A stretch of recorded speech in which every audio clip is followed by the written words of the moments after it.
The floor of this guest house bathroom hasn't been white in years, and from where I'm sitting, on a plastic monoblock chair outside my 550 peso a night room in Mandaue City, Cebu, I can smell exactly that. Mildew, shared tiles, the particular kind of cheap that doesn't apologize for itself. I'm holding my phone. On the screen is a screenshot of a title deed for a house in Talisay City. A house with concrete walls, a proper roof, a kitchen with real cabinets. A house I paid to build from the ground up with money I spent 31 years earning as a pipe fitter in Akron, Ohio. I cannot enter that house. I was asked to leave 6 weeks ago. My checking account has $214 in it. My 401k, the one I started contributing to in 1989, the one I packed my lunch every single day for 3 decades to protect, shows a balance of $4,880. I landed in this country at 68 years old with $252,700 and a careful life behind me. I am 71 now. I have $5,094 to my name. I spent $143,000, and I need you to sit with that number for a second. $143,000. Plus $18,000 in taxes and early withdrawal penalties, on a woman, her family, a house that isn't mine, and a version of myself I desperately wanted to believe in. My return flight to Akron costs $1,340. I don't have it without liquidating what's left and paying another penalty on top of the wreckage. I'm not telling you this so you feel sorry for me. I don't want that, and I don't deserve it. I'm telling you because I made every single decision that led to this chair, in this hallway, looking at this phone. And I made them with open eyes that I kept choosing to close. My name is Ron Haskell. I'm a retired pipe fitter from Cuyahoga Falls, Ohio, and I'm going to tell you exactly what I did with 31 years of work, so you don't do the same thing.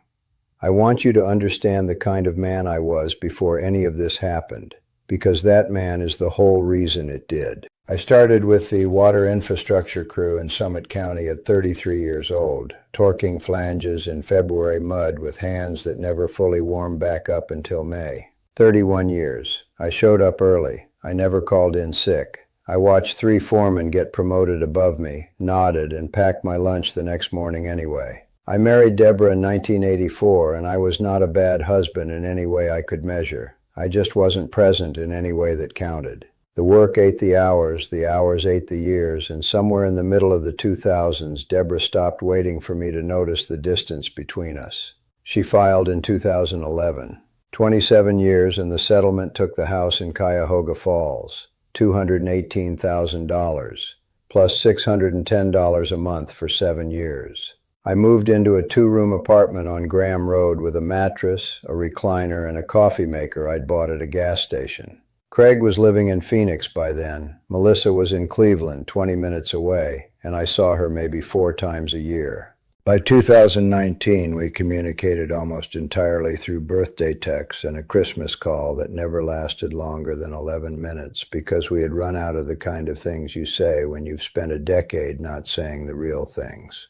I retired at 64 with $1,640 a month from the Ohio pension, a 401k I'd been feeding since Reagan's second term, and absolutely nowhere to be. That last part sounds simple. It wasn't.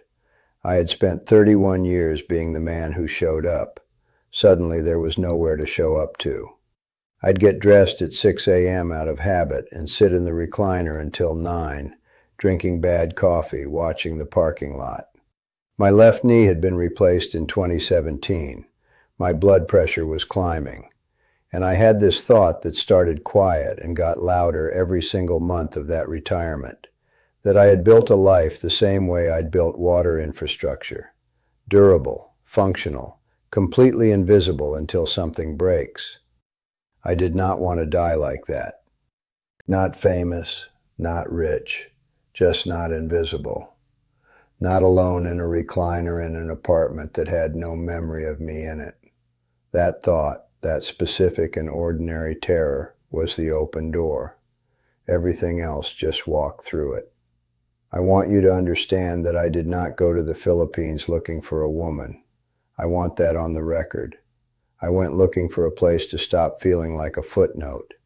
It was March 2020, first lockdown, and I was sitting in that recliner on Graham Road watching YouTube videos about cheap retirement in Southeast Asia the way some men drink, not for pleasure, just to have somewhere to put the hours. 14 months of videos. Cebu, Dumaguete, Davao. An expat named Dennis from Colorado mentioned a Filipino social app called Philo Hearts in a Facebook group I joined, and I resisted it for 2 solid months because joining felt like admitting something I wasn't ready to admit. I signed up in November 2020 feeling like a fool. I matched with Marisol Reyes Buenaventura in December. She was 27, I was 68. Our first voice call lasted 4 hours, and I didn't notice the time passing until the sky outside my window was already getting light. That alone should have told me something, not about her, about me, about how starved I was for a conversation that didn't feel like a transaction. She didn't ask me for anything that night. She asked me about Deborah, about Craig and Melissa, about what it felt like to retire and suddenly have no reason to get dressed. She listened the way people listen when they actually want to know. And I hadn't been listened to like that in so long I didn't know the difference between someone who genuinely cared and someone who was simply very good at the mechanics of attention. She video called every evening at 8 p.m. Cebu time, 7 a.m. my time, for 4 months straight. I started waking up 15 minutes early to make coffee before she called. In January, I mentioned offhand that as a kid I used to drink a specific brand of instant coffee, the kind in the brown tin. And in March, she brought it up again out of nowhere, just slipped it into the conversation like something she'd been holding. Nobody had remembered a detail about me in years. Nobody. The first money I sent was $200 in February 2021. Her father's blood pressure medication had run out. I sent it before she even finished the sentence. It felt like the right thing to do, like something a decent man does when he has the money and someone he cares about doesn't. I told myself that. When I flew to Cebu for the first time in March 2021, she was waiting at arrivals with a handwritten cardboard sign, my name in big letters, and a small drawing of the Ohio flag she had looked up online. I stood there with my carry-on and I cried, a 68-year-old pipe fitter from Cuyahoga Falls, crying in an airport in the Philippines because a 27-year-old woman had drawn a flag for him. I didn't tell anyone that for a long time. I'm telling you now because that moment, that specific, small, almost nothing moment, was the moment I stopped seeing clearly. Not because she tricked me, because I let myself be seen, and it felt so much better than being invisible that I would have followed that feeling anywhere it led. Here's Act 4. The first $400 a month didn't feel like bleeding out. It felt like being responsible. Rodrigo's medication, 4,200 pesos a month, roughly $75. That was just basic human decency. The man had half his body taken by a stroke at 53. You don't watch that and do nothing. Jenny and Hazel's tuition was about $320 a month combined. 2 girls trying to get out of poverty the right way, through school. And I had the money sitting in a savings account in Ohio doing nothing, while 2 kids shared a single textbook in Cebu City. So the remittances climbed from $800 a month to $1,100. And I told myself what any man tells himself when he's spending money he wants to feel good about. I told myself it was an investment, not charity, not a gift. An investment in the place I was going to live, in the people who were going to be my family. That framing mattered more than I understood at the time, because the moment you stop calling something a gift and start calling it a contribution to your future, you stop counting it. And I stopped counting. Then September 2021 arrived, and Marisol called me crying, real crying, the kind with silences in it, and told me the land the compound sat on was at risk, that a cousin with a partial claim was threatening to force a sale, and that the only way to protect it was to finish Boyer's concrete structure and title it properly. Her father had just come back from 3 days in the hospital.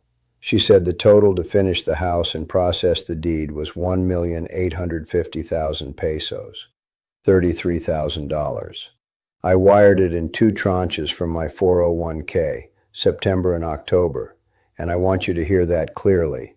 I cracked open a retirement account I had been feeding since 1989, paid the early withdrawal penalties without blinking, and sent $33,000 to a title that was registered in her mother's name for tax reasons. I didn't call a lawyer. Dennis said it was normal. Marisol said it was normal. I needed it to be normal. The wedding in April 2022 was another $8,900. The ceremony, the reception, 5 nights in Palawan for the honeymoon, and I paid every peso of it without anyone having to ask twice, because she said yes on that terrace in Moal Boal, and I felt like a man who had finally done something that counted. 60 relatives I'd never met ate and drank on my dime, and I stood there in a barong Tagalog thinking, this is what a life is supposed to feel like. After we were married, the household expenses locked in at around $1,400 a month. Food, utilities, the compound's various rotating crises, plus Marisol's personal allowance of $800 a month, which we had agreed to at her asking, and which I had agreed to because saying no felt like being the kind of husband I'd already proven myself capable of being with Deborah. Rodell needed $2,400 for a Sari store that lasted 4 months. Jamar needed $1,900 for vocational school he attended 3 times a week. Baby Ella's respiratory treatments ran $2,100 over 18 months. Boyette needed a motorcycle for $1,600 for work transportation, and I bought it because by that point I had stopped doing the math and started doing the theology. I had built a faith out of these transactions, a belief system in which every peso I spent was proof that I was not the invisible man in the recliner on Graham Road anymore. Loneliness doesn't just break your heart, it breaks your math. I looked at $143,000 walking out the door, and all I saw was someone who finally needed me. It was a Tuesday in late October. I'd gone to SM Consolacion to refill my blood pressure medication. The irony of that is not lost on me. And I was back at the house by 2:30, maybe 45 minutes earlier than Marisol expected. I noticed the slippers at the front door before I noticed anything else. Black rubber slides, size 10, worn down at the heel. I knew those slippers. They belonged to Jerome, 29 years old, Boyette's construction guy. The one Marisol had mentioned in passing 4 or 5 times, the way you mention someone who is supposed to be furniture. I pushed the door open. I walked down the hallway of the house I had paid 1,850,000 pesos to build. I opened the bedroom door. I stood there for 4 seconds. I counted them. 4. Then I turned around, walked to the sala, sat down in the plastic chair by the window, and did not move for 20 minutes. I heard the back door open and close. Then I heard her footsteps. She sat down across from me. She did not cry. She did not apologize. She folded her hands in her lap, and with the exact composure I had once told Dennis was one of the things I loved most about her, she told me the marriage wasn't working, that I had been controlling about money. I had questioned a 12,000 peso withdrawal she'd made without telling me, which apparently made me the problem, and that she thought it would be best if I found somewhere else to stay while we figured things out. I said, I built this house.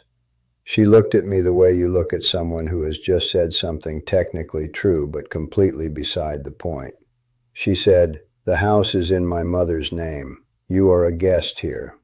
She wasn't screaming. She wasn't performing. She was just a woman stating a geometry she had understood for 2 years while I was busy calling it a home. I packed 1 bag. I didn't take the ring. I still don't know why. I think some part of me believed that leaving it there meant I hadn't fully accepted what was happening.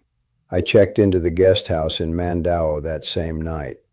3 weeks later, a runner knocked on my door and handed me annulment papers.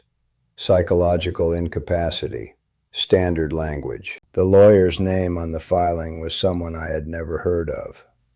I sat on the edge of that guest house bed and read my own marriage being legally described as a mistake that was always, from the very beginning, my fault.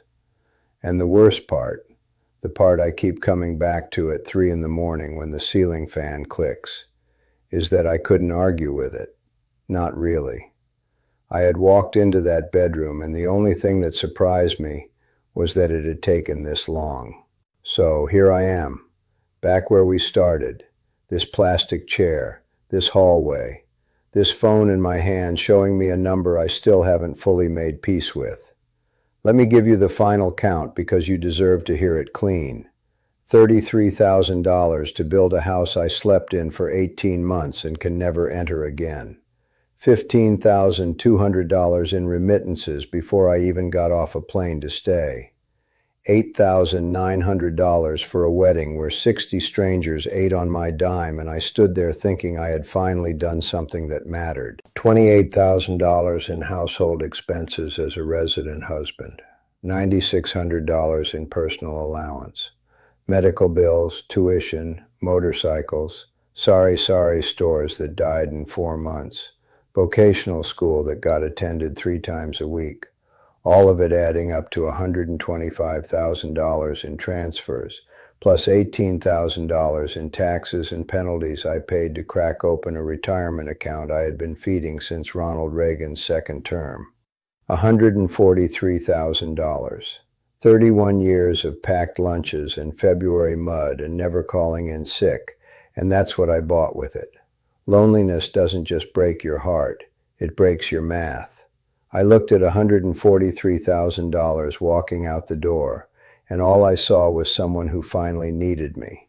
I want you to sit with that, because if you are watching this video and you recognize even a piece of yourself in what I just described, the early wake-ups, the 4-hour calls, the feeling that someone finally sees you after years of being furniture, I need you to understand something before you wire a single dollar. The house is in her mother's name. The ring is still somewhere in that house, and I'm in a guest house that costs less per night than I used to spend on lunch. That's not a story about a bad woman. That's a story about a man who was so hungry to matter that he paid full price for an illusion and called it a bargain. She never lied to me about who she was. I just refused to read what she was showing me, because reading it meant going back to being alone. And I had already decided I'd rather be broke and warm than rich and invisible. I was wrong. Being broke and invisible is worse. I'm 71. I have $5,094. I haven't told my kids. I'm still not sure I deserve to. But I'm telling you, and that's what I've got left to give. If this saved you one decision, one wire transfer, one conversation you needed to have with yourself first, hit like, subscribe, and tell me in the comments. What would you have done differently? Because I already know what I would.